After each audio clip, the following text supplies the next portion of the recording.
ఓం నారాయణ ఆది నారాయణ. ఓం నారాయణ ఆది నారాయణ ఛానల్ను ఆదరిస్తున్న గురు బంధువులకు స్వాగతం, సుస్వాగతం. ఓం నారాయణ ఆది నారాయణ. ఓం శ్రీ భగవాన్ వెంకయ్య స్వామి. నేను ఆశ్రిత జనరక్షకుడు, దేనజన బాంధవుడు, అవధూత శ్రీ భగవాన్ వెంకయ్య స్వామి వారి పాద పద్మములకు నా ప్రణామములు. సమస్త సగుణ రూప నిర్గుణ రూప గురుదేవుల పాద పద్మములకు నా నమస్సుమాంజలి. అవధూత శ్రీ భగవాన్ వెంకయ్య స్వామి వారి అనుగ్రహంతో, సమస్త గురుదేవుల ఆశీస్సులతో ఇప్పుడు స్మరించుకునే సద్గ్రంథం శ్రీ పెసల సుబ్బరామయ్య మాస్టర్ గారి సంపూర్ణ శరణాగతి మరియు శ్రీ మహారాజ్ వారి సూక్తులు. శ్రీ మాస్టర్ గారి సంపూర్ణ శరణాగతి, శ్రీ సుబ్బరామయ్య మాస్టర్ గారి సూక్తులు ఈనాటి దివ్య అనుభవంలో ఇప్పుడు స్మరించుకుందాం. ఇది శ్రీ పెసల సుబ్బరామయ్య మాస్టర్ గారి సంపూర్ణ శరణాగతి. శ్రీ సుబ్బరామయ్య మాస్టర్ గారు ఇలా తెలియజేస్తున్నారు. శరణాగతి భగవంతుడికి ఎలా చేయాలో తెలియజేస్తున్నారు. సంపూర్ణ శరణాగతి చేసిన వారికి ఎలాంటి భయం ఉండకూడదు. అలా భయం ఉంటే వారు సంపూర్ణ శరణాగతి చెయ్యనట్లే లెక్క. కోటాను కోట్ల చీమలకు, పురుగులకు అన్నం పెట్టే ఈశ్వరుడు మనుషులకు పెట్టడా? కనుక పరమేశ్వరుని సంపూర్ణంగా విశ్వసిస్తే భయమే ఉండదు. నేను అందుకే మా మామగారి నుండి గాని, మా అమ్మమ్మ గారి నుండి గాని ఒక్క నయా పైసా ఆశించకుండా ఉన్నాను. మా అమ్మమ్మనైతే సంవత్సరాల తరబడి చాకాను. ఎందుకు అంటే మా అమ్మమ్మని మా ఇంట్లో ఉంచుకుంటే మా అమ్మకు సంతోషం. మా అమ్మ సంతోషించడమే నాకు కావలసింది. లక్షల ఆస్తి సంపాదించిన మా అమ్మకు చిల్లిగవ్వ ఇవ్వనన్న మా అన్నయ్యతో కూడా నాకు ఎలాంటి భేదభావం లేదు. మా అమ్మ చివరి వరకు నా దగ్గరుండి నాకు భగవంతుడిచ్చిందే తినింది.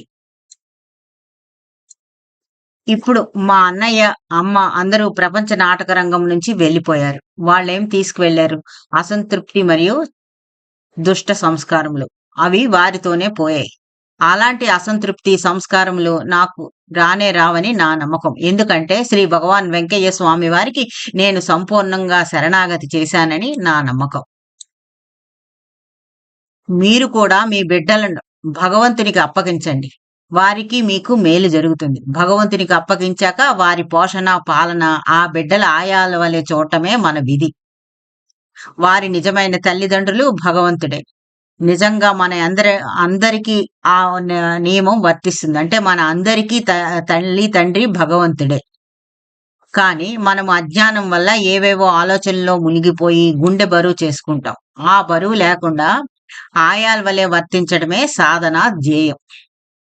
దారం తెగిపోకుండా చూసుకుంటే ఎప్పుడు మీ దగ్గరే ఉంటుండయ్యా అన్నారు శ్రీ భగవాన్ వెంకయ్య స్వామి వారు. అంటే బిడ్డల బాధ్యత ఆయా వలె కాకుండా మమకారం, వ్యామోహంతో, గుండె బరువుతో ఉంటే దారం తెగినట్లే లెక్క అని స్వామివారు చెప్తున్నారు. అంటే ఇక్కడ స్వామివారు కాకుండా ఈ బాధ్యత మన పిల్లల బాధ్యత, మన వాళ్ళందరి బాధ్యత స్వామివారికి అప్పగించడం, మనం మోయడం అన్నమాట. స్వామివారికి శ్రీ భగవాన్ వెంకయ్య స్వామి వారికి అప్పగించకుండా మనం మోయడం అన్నమాట మన వారందరి బాధ్యత. శ్రీ శ్రీ ఎక్కిరాల భరద్వాజ్ మాస్టర్ గారు కూడా ఇలా అన్నారు. అమృత లేఖావళి అనే గ్రంథంలో శ్రీ మాస్టర్ గారు ఇలా వివరిస్తారు. నీకు భయం, ఆందోళన ఉన్నాయంటే దానికి కారణం బాబా యందు విశ్వాసం లేకపోవడమే. బాబా మనకు కావలసింది చేసి తీరుతారు. ఆ ఒక్క విశ్వాసం ఉంటే నీకు భయం ఉండదు అని తెలియజేశారు. ఇప్పుడు కొన్ని శ్రీ పెసల సుబ్బరామయ్య మాస్టర్ గారి సూక్తులు స్మరించుకుందాం. కాంటెంప్లేట్. ఈ పదానికి మననం, చింతన, ఆలోచన అని అర్థం ఉంటుంది. ధ్యానం అనే అర్థం కూడా ఉంటుంది. కానీ మనసును నిలపడం, ఆత్మ వైపు మళ్లించడం మాత్రం ఇచట అర్థం అని మాత్రం కాదు. అంటే మనసును నిలపడం, ఆత్మ వైపు మళ్లించడం అనే అర్థం మాత్రం రాదు దీంట్లో. కనుక మనము చదివినది అంటే మనం గ్రంథ పఠనం చేసింది ఎక్కువగా మననం చేయాలి. మనలో మనము కానీ ఇతరులతో కానీ చర్చించాలి.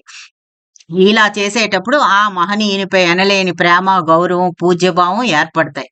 కేవలం పారాయణ కంటే ఈ పద్ధతి వలన మనలో ఎక్కువ మార్పు వస్తుందని నా పర్సనల్ అనుభవం అని మాస్టర్ గారు చెబుతున్నారు.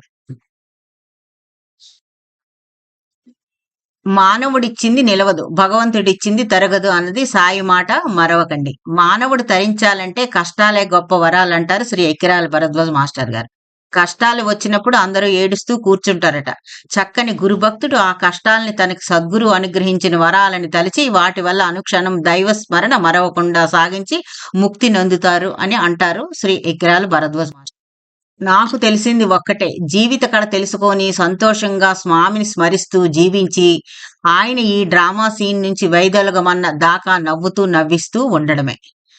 సాధన ఎలా చేయాలో ఏమిటో, సాధనంటే ఏమిటో తెలియని వాణ్ణి ఆయనే తన పాదాల దగ్గరకు తోశారు. ఇక ఆయన ఇష్టం. జీవిత పరంపరలో పడదోస్తాడు తొయ్యని. నా మనసు వారి యందు లగ్నమై ఉంటే ఏ శారీరకమైన బాధ లేదు. జన్మ రాహిత్యం చెయ్యాలో వద్దో ఆయన నిర్ణయం. అది నాకు సంబంధించింది కాదు. ఇచ్చిన జన్మలో హాయిగా సంతోషంగా జీవిస్తూ ఇతరులు సంతోషపెడుతూ ఉండడమే నా ధ్యేయం. అంతకంటే నాకేమీ తెలియదు, తెలుసుకోవాలనే బుద్ధి. భక్తిని నేర్చుకోమని మనకు ట్రైనింగ్ ఇవ్వడంలో ప్రథమ సూత్రం కష్టాలు. వాటిని కష్టాలుగా కాకుండా వారి ప్రసాదంగా స్వీకరించగలిగితే ఎంత సంతోషంగా ఉంటుందో చెప్పలేం. అసలు మనం ఏమీ చెయ్యలేం. అంతా ఆయనే చేస్తున్నారు. ఆయన ఈ నాటక రంగంలో ఒక పాత్ర ఇచ్చి మనల్ని ఆడమన్నారు.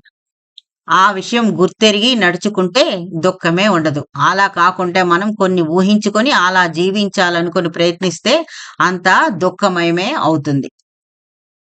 నా సేవ శ్రీ స్వామివారు అంగీకరించారు అంటే నేను ఈ పాడు మనసుని ఎంత జాగ్రత్తగా ఒళ్ళు దగ్గర పెట్టుకొని పరిశుభ్రంగా ఉంచుకోవాలో కదా అని నాకు భయమేస్తూ ఉంటుంది. నా మనసును పరిశుద్ధంగా ఉండేటట్లు ఉంచుకునేటట్లు నాకు సహాయం చెయ్యమని ఆ మహనీయుని పాద పద్మములకు కన్నీటితో ప్రార్థిస్తున్నాను.